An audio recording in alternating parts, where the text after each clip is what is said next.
तो हेलो दोस्तों, कैसे हैं आप लोग। मैं हूं अंकुर और स्वागत है आपका मेरे और आपके अपने चैनल कॉमिक बुक गाय पर।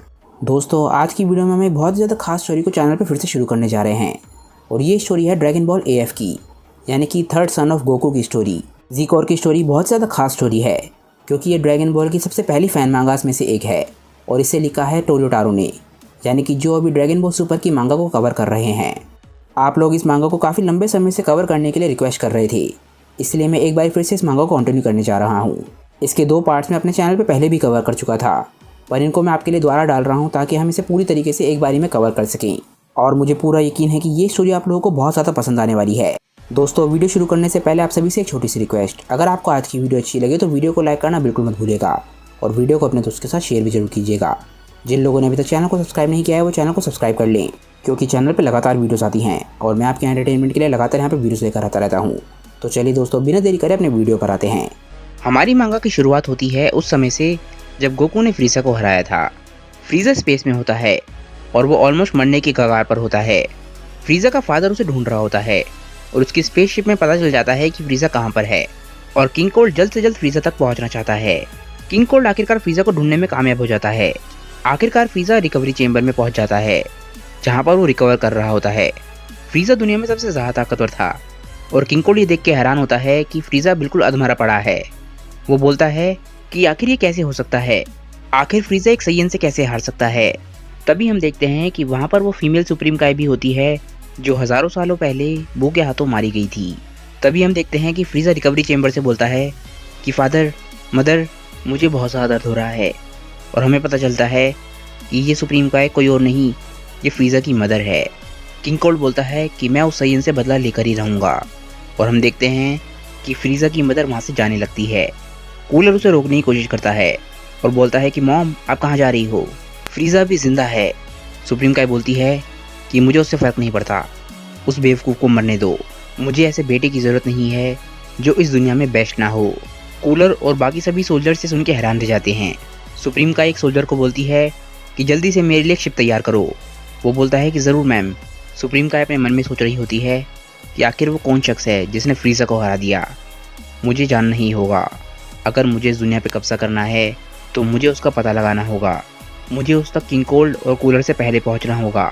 तभी सुप्रीम काय चिल्लाती है कि मेरी शिप जल्दी तैयार करो, मुझे अभी निकलना है। और सोल्जर डर के मारे जल्दी से शिप तैयार करने के लिए चला जाता है। इस इंसिडेंट के बाद करीब 20-30 साल बीत चुके हैं। फिलहाल धरती पर शांति है, पर धरती की तरफ एक बहुत ही बड़ा खतरा बढ़ रहा है। बीते हुए 20-30 साल में हमारे हीरो गोकू और बाकी सभी हीरोज़ ने ना जाने कितने खतरों का सामना किया है और वो हर खतरे से धरती को बचाने में कामयाब रहे। हमारे हीरोज़ के सामने चैलेंज हर बारी बड़ा होता चला गया और हमारे हीरोज़ हर बारी और ज़्यादा ताकतवर बनते चले गए। पर अब धरती पर गोकू नहीं है। धरती ने अभी तक का सबसे बड़ा खतरा फेस किया था, यानी शैडो ड्रैगन्स, और उनको हराने के बाद गोकू आखिरकार ड्रैगन बॉल्स के साथ धरती से गायब हो गया और धरती पर फिलहाल शांति है। धरती पर सब कुछ नॉर्मल चल रहा होता है और हम देखते हैं कि गोहान एक कॉलेज में प्रोफेसर है। गोहान जिस कॉलेज में पढ़ा रहा है उसी कॉलेज में गोटेन भी पढ़ता है और वो गोहान की क्लास को भी अटेंड करता है।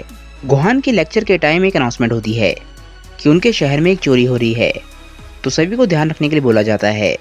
पर इस अनाउंसमेंट को सुनने के बाद भी गोटेन को कोई फर्क नहीं पड़ता और गोहान उस पर चिल्लाता है और बोलता है कि गोटेन को इस रॉबरी को रोकने के लिए जाना चाहिए।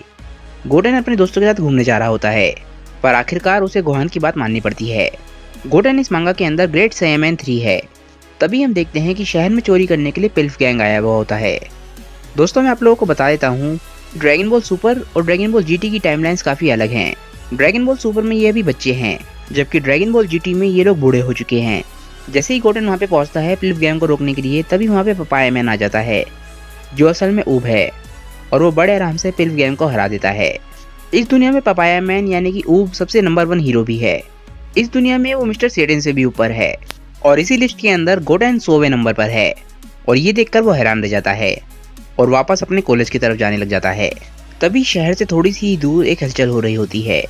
शहर से थोड़ी ही दूर 2 स्पेसशिप लैंड करी हुई होती हैं। हम देखते हैं कि स्पेसशिप में से निकले हुए दोनों लोग एक पहाड़ी पर खड़े होते हैं और एक शख्स बोलता है कि अच्छा, तो ये वही प्लेनेट है जहाँ पर मेरे फादर रहते हैं। दोनों में से एक शख्स होती हैं वही सुप्रीम काय और वो बोलती हैं कि हाँ, ये वही प्लेनेट है। आखिरकार समय आ गया है कि हम दोनों ने जो सपने देखे हैं वो हम आखिरकार पूरे करें। वो दूसरा शख्स हंसता है और बोलता है कि मैं हूँ ज़ीकोर, अपने फादर सन गोकू का बेटा और दुनिया में सबसे ज़्यादा ताकतवर। तभी ज़ीकोर का ध्यान एक उड़ते हुए शख्स पे जाता है जो कि होता है गोटेन। गोटेन अपने मन में सोच रहा होता है कि ऊब तो हर बार ही सारा क्रेडिट खा जाता है, वो कभी मुझे लाइमलाइट में नहीं आने देता, काश वो मुझे भी थोड़ा सा मौका दे। फीमेल सुप्रीम काय और ज़ीकोर काफ़ी खुश लग रहे होते हैं और फीमेल सुप्रीम काय बोलती है कि आखिरकार हमने तुम्हें ढूंढ ही लिया सन गोटेन। गोटेन अपने मन में बोलता है कि अरे यार, मुझे घूमने जाना था, लगता है कि मेरे सारे दोस्त घर चले गए होंगे। तभी उसके सामने एकदम से ज़ीकोर आ जाता है और गोटेन उसे देख के हैरान रह जाता है। गोटेन एकदम से हैरान होकर बोलता है कि आखिर तुम कौन हो? ज़ीकोर बोलता है क्या तुम सन गोटेन हो? गोटेन बोलता है कि नहीं, तुम्हें गलतफहमी हुई है, मैं हूँ द ग्रेट सैयमैन। ज़ीकोर अपने दोनों हाथ एकदम से आगे करता है और गोटेन बहुत हैरान होता है। ज़ीकोर बोलता है कि अब तुम मरने वाले हो।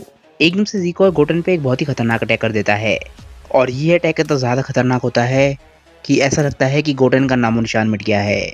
और इस अटैक के बाद एक बहुत ही बड़ा धमाका होता है।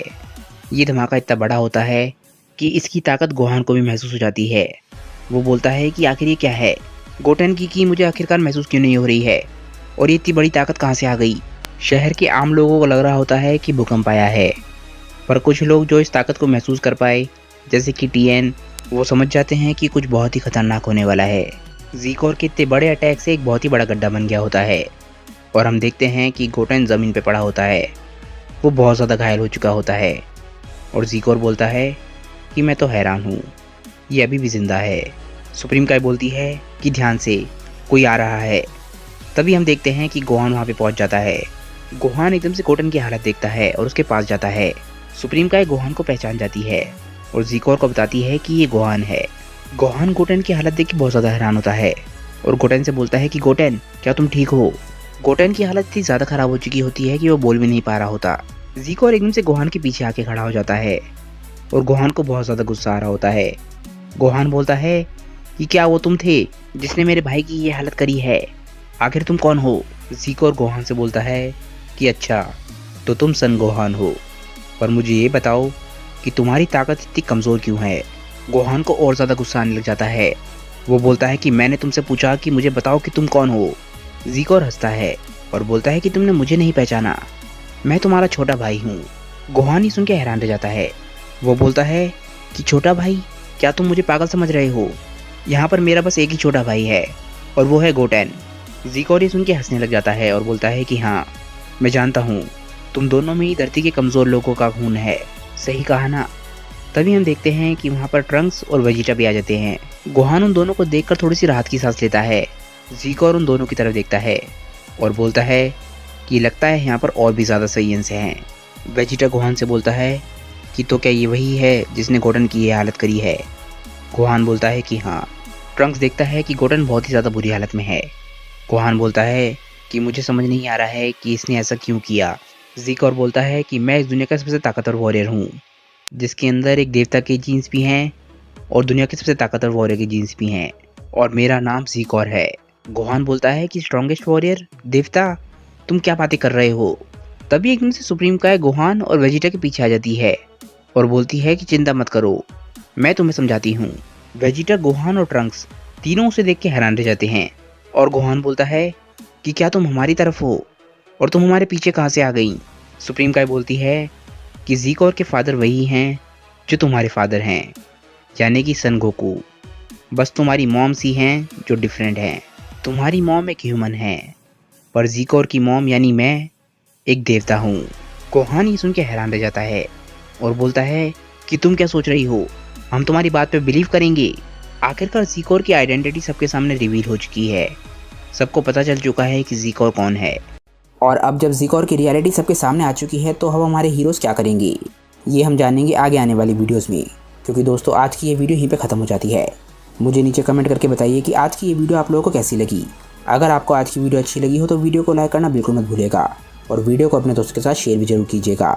जिन लोगों ने अभी तक चैनल को सब्सक्राइब नहीं किया है वो चैनल को सब्सक्राइब कर लें, क्योंकि चैनल पर लगातार वीडियोस आती हैं और मैं आपके एंटरटेनमेंट के लिए लगातार यहाँ पर वीडियोज़ लेकर आता रहता हूँ। तो चलिए दोस्तों, आज की वीडियो के लिए बस इतना ही। मैं मिलता हूँ आप लोगों को अपनी नेक्स्ट वीडियो के साथ। तब तक के लिए बाय दोस्तों और थैंक्स फॉर वॉचिंग।